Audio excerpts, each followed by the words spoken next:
Bonjour Edgar Morin, tout d'abord joyeux anniversaire. Qu'est-ce qu'on ressent quand on reçoit autant d'hommages pour ses 100 ans? Mais vous savez, tout d'abord, je suis très surpris d'arriver à 100 ans. Et une fois que je suis vraiment arrivé à 100 ans, qu'il y a eu toutes ces cérémonies, dans le fond, je me suis laissé un peu enivrer par les témoignages qui m'ont vraiment enchanté, parce que j'ai eu une vie où quand même j'étais plus ou moins déviant. Je n'ai jamais été au centre de la vie officielle, si vous voulez.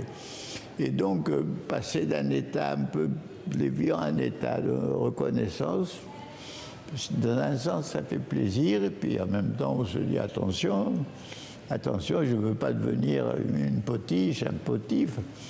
Et puis après, je sais qu'une fois les fêtes seront terminées, il y aura évidemment la déprime, c'est-à-dire il n'y aura plus d'applaudissements, il n'y aura plus de souhaits d'anniversaire, et je retomberai dans la vie quotidienne. Alors justement, en parlant de vie quotidienne, vous avez sorti un ouvrage qui s'appelle voilà, Leçon d'un siècle de vie.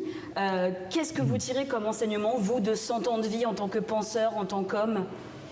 Mais vous savez, j'en ai tiré à différents niveaux. D'abord, sur le plan de la vie publique, vraiment, j'ai vécu tellement d'événements inattendus que des leçons, c'est attends-toi inattendu. J'ai tellement vécu d'incertitudes du destin que je dis aux gens, il faut travailler, vivre et penser dans l'incertitude. Ça, c'est une chose qui est faite. D'autre part, sur le plan de la vie, il y a presque un art de vivre, si vous voulez. Pour moi, mon expérience, c'est qu'il faut faire la différence entre survivre et vivre. Malheureusement, il y a beaucoup de malheureux qui sont obligés de survivre. Mais si on a la possibilité de vivre, c'est quand même se lancer dans l'aventure de la vie, avec toutes les chances, les risques, etc. Et ça, c'est une des leçons que j'ai tirées. Et j'ai tiré aussi l'idée que vraiment vivre, c'est vivre ce que j'ai appelé poétiquement, c'est-à-dire dans l'émotion, l'émerveillement, que l'on peut trouver aussi bien dans l'amour que dans l'amour de l'art, dans l'amour d'un paysage, dans la vie, dans l'enthousiasme. Donc c'est des choses-là qui me semblent importantes de vouloir.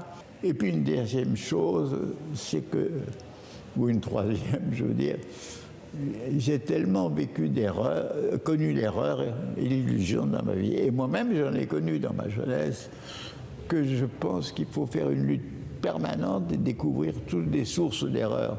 Non pas pour s'immuniser définitivement, puisqu'il n'y a pas d'immunité totale, même pour un vaccin, mais au moins ça donne une vigilance.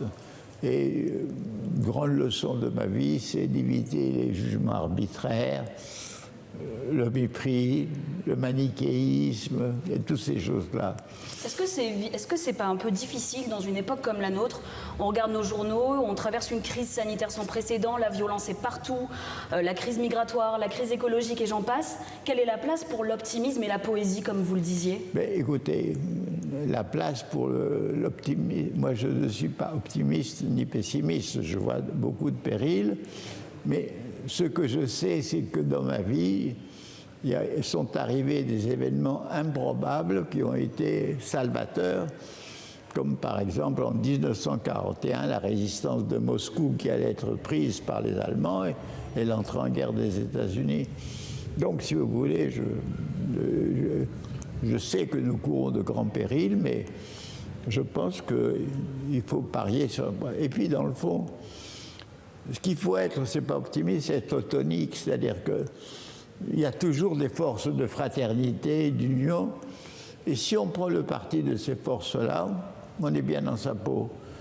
Et j'ajoute enfin, et une partie de la jeunesse le sait, qu'il y a ce péril sur la planète Terre qui ne concerne pas seulement la vie dans son ensemble, mais nos vies à nous, notre civilisation, et prendre conscience de ce grand péril et pour lequel on est tellement en retard du point de vue de l'action et de la conscience, c'est une chose capitale aussi.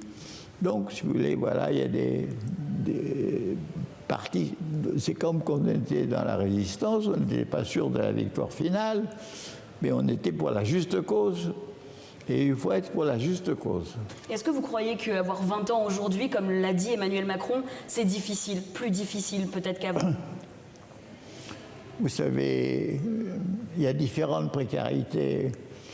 Moi, j'ai vécu une précarité de l'occupation qui est d'abord celle de toute la population, et qui est les problèmes de la faim, de la nourriture, du ravitaillement et aussi de la présence de l'ennemi. Bon, là-dessus, une partie a résisté. On était des jeunes. Les résistants, c'était des... Moi, j'avais 19-20 ans. Et mes chefs, ils avaient 28-30 ans. Donc la jeunesse, elle a en elle des forces de résistance, d'aspiration. Donc il y a une précarité contre laquelle on peut lutter en prenant parti dans des entreprises fraternelles, solidaires, des entreprises qui ont une portée écologique. Il y a toute une jeunesse qui veut quitter la ville pour faire de l'agroécologie. Moi, je pense que là aussi, il faut se lancer dans l'aventure. Comment vous réagissez, vous qui avez été résistant, aujourd'hui à la montée des populismes en Europe, au discours anti-migrants? Qu'est-ce que ça vous évoque aujourd'hui? Et malheureusement, vous savez, moi j'ai connu d'une autre façon avant la guerre. Les gens, une partie, disons, de la population s'est renfermée et vous voyez la responsabilité toujours.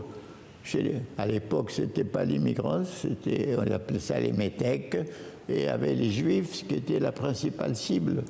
Aujourd'hui, les juifs sont une cible, mais pas la principale. Vous avez les arabes, les musulmans, mais ça, c'est une chose qui nous aveugle. Moi, je pense que l'histoire de France, elle est très claire. Il y a la France humaniste et la France identitaire. La France humaniste, elle est quand même identitaire, mais ouverte. D'ailleurs, c'est elle qui a pu accueillir, depuis le début du XXe siècle, tous ces écrivains, tous ces immigrants qui sont devenus des Français, et même certains des Français hyper nationalistes, comme M. Zemmour. Bon, donc, si vous voulez... Donc, si vous voulez, cette France ouverte, c'est celle-là qu'il faut, la France humaniste, il faut la défendre et ne pas être submergé par l'autre. Donc, si vous voulez, là aussi, il est tonique de défendre un peu ces valeurs. On a l'habitude de faire des vœux pour son anniversaire. Quels vœux vous faites, vous, pour vos 100 ans? Écoutez, moi, mon vœu profond, c'est que l'humanité, la France, change de voie. Voilà. Pour aller vers où?